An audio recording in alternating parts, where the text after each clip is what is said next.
Bom dia, pessoal. Começando o terceiro bimestre, o primeiro assunto que a gente vai ver é a estrutura do DNA. Então, o DNA a gente sempre vê ser representado por essa imagem aqui, geralmente.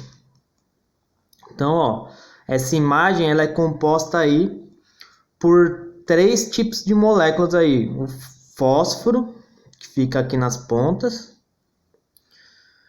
a pentose, que pode ser também chamada de ribose, que é um tipo de açúcar aí, e as bases nitrogenadas, que são a parte que é o meio, que forma aí o que seria esses degraus aqui da escadinha. Então, as bases nitrogenadas,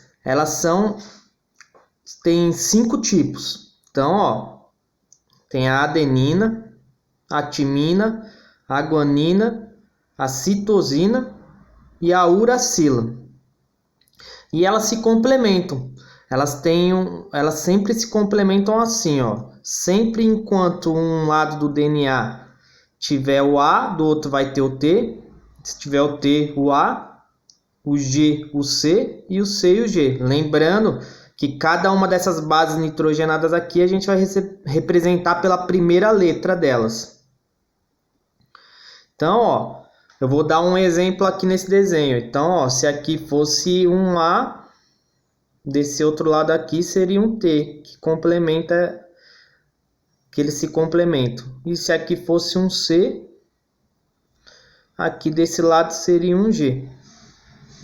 Então, essa é a estrutura básica do DNA. E eu coloquei aqui o RNA para vocês verem a diferença. Principal diferença, no RNA, uma das bases nitrogenadas é a uracila. No DNA é a timina. Então, em DNA só tem timina, não pode aparecer uracila. E no RNA nunca vai poder aparecer uma timina na estrutura do RNA. Outra diferença, o DNA, a fita é dupla. Então, tem duas fitas. O RNA, a fita é simples. Daí, nas aulas mais para frente, aí, a gente vai ver os tipos de RNA e como que a gente codifica esse código genético aqui, que é através dessas bases nitrogenadas.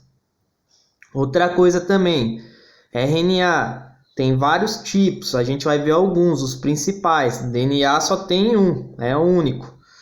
Outra coisa também, essas bases nitrogenadas, que são essas letras que a gente representa com essas letras aqui, elas são universais. Então, tanto num humano quanto numa planta, o DNA dela é composto por sequências dessas letras aqui. E são aí centenas, milhares de sequências dessas letras aqui no DNA de cada ser vivo. Então, tanto para planta, para animal, para bactéria, para fungo, para qualquer tipo de ser vivo, a base do DNA dele são essas daqui, são essas bases nitrogenadas aqui. Então não muda, independente de qual ser vivo seja. O que muda é a sequência que vai aparecer. O jeito que a sequência que vai aparecer aqui é o que vai mudar de cada espécie para cada espécie. E essa sequência aí de bases nitrogenadas, elas geram aí todas as nossas características, que geram aminoácidos. Essa sequência de aminoácidos que a gente vai ver mais para frente gera uma proteína, e a proteína tem uma característica exclusiva dela. Cada proteína é responsável por uma característica aí nossa. Então, essa primeira aula é só para vocês verem isso, o básico da estrutura do DNA. Então, lembrando, fósforo, uma molécula de fósforo, uma de pentose ou ribose, a mesma coisa, e as bases nitrogenadas. E o que liga aqui um fósforo ao outro é uma coisa que a gente chama de ponte de hidrogênio. Então, vocês estão vendo que, apesar de sempre ser representado assim e por essa sigla, é uma molécula bem complexa aí, que a gente vai ver esse bimestre inteiro sobre ela aí e sobre os RNAs também. Então, Até aí a próxima aula.